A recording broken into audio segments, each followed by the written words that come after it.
আপনারা আমাদের দোয়া করবেন যেন আমরা ভবিষ্যৎ সময়ে, সামনে আরও সময় আছে, একটু ডিফিকাল্ট সময়। বাংলাদেশ সেনাবাহিনী প্রধান জেনারেল ওয়াকারুজ্জামান বলেছেন, দেশের ক্রান্তি লগ্নে বাংলাদেশ সেনাবাহিনীর সদস্যরা আইন শৃঙ্খলা রক্ষায় দিনরাত কাজ করছে। সামনে আরও কঠিন সময় রয়েছে। সবাই মিলে কাজ করলে দেশকে এই ক্রান্তি লগ্ন থেকে উদ্ধার করা সম্ভব। রোববার ঢাকা সেনানিবাসে আয়োজিত বীর মুক্তিযোদ্ধা সেনা সদস্যদের সংবর্ধনা ও শান্তিকালীন পদক প্রদান অনুষ্ঠানে তিনি এসব কথা বলেন। সেনাপ্রধান বলেন, সেনাবাহিনী দেশের এই কঠিন সময়ে উল্লেখযোগ্যভাবে অবদান রেখে চলেছে। দুর্যোগে ত্রাণ বিতরণ থেকে শুরু করে জাতিসংঘ মিশনে শান্তিরক্ষা, সব জায়গায় তাদের সক্রিয় অংশগ্রহণ রয়েছে। দেশ এবং জাতি এই সেনাবাহিনীর কাছে কৃতজ্ঞ। তিনি উল্লেখ করেন, আমরা কঠিন সময় পার করে জাতিকে নিরাপদ ভবিষ্যতের দিকে এগিয়ে নিয়ে যেতে চাই। জেনারেল ওয়াকারুজ্জামান বলেন, সবার সম্মিলিত প্রচেষ্টায় দেশের ক্রান্তিলগ্ন কাটিয়ে একটা শান্তি ও সুশৃঙ্খল ভবিষ্যৎ নিশ্চিত করা সম্ভব।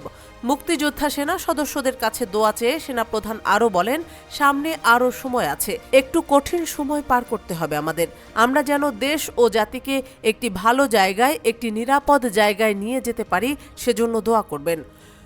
মুক্তিযোদ্ধাদের প্রতি গভীর কৃতজ্ঞতা প্রকাশ করে সেনাপ্রধান বলেন, আপনারা জাতির শ্রেষ্ঠ সন্তান, শুধু দেশ স্বাধীন করেই থেমে যাননি। সেনাবাহিনীর শুরুর দিনগুলোতেও আপনারা গুরুত্বপূর্ণ ভূমিকা রেখেছেন। আপনাদের ঋণ কখনো শোধ করতে পারব না। 2023-24 অর্থ বছরের শান্তিকালীন বীরত্বপূর্ণ কাজের জন্য 5 জন সেনা সদস্যকে সেনাবাহিনী পদক, 5 জনকে অসামান্য সেবা পদক এবং 18 জনকে বিশিষ্ট সেবা পদক প্রদান করা হয়। অনুষ্ঠানে খেতাবপ্রাপ্ত বীর মুক্তিযোদ্ধা সেনা সদস্য এবং তাদের পরিবারের সঙ্গে কুশল বিনিময় করেন সেনাপ্রধান। অনুষ্ঠানের শুরুতে মুক্তিযুদ্ধকালীন সেনা সদস্যদের বীরত্বগাথা এবং শান্তিকালীন পদকপ্রাপ্তদের কর্মসম্পর্কিত সারসংক্ষেপ তুলে ধরা হয়। জেনারেল ওয়াকারুজ্জামান তার বক্তব্যে দেশের সুরক্ষা ও উন্নয়নে সেনাবাহিনীর অবিচল অঙ্গীকার পুনর্ব্যক্ত করেন। তিনি বলেন, আমরা জাতির জন্য কাজ করে যাচ্ছি এবং ভবিষ্যতেও এই পথ চলা অব্যাহত থাকবে।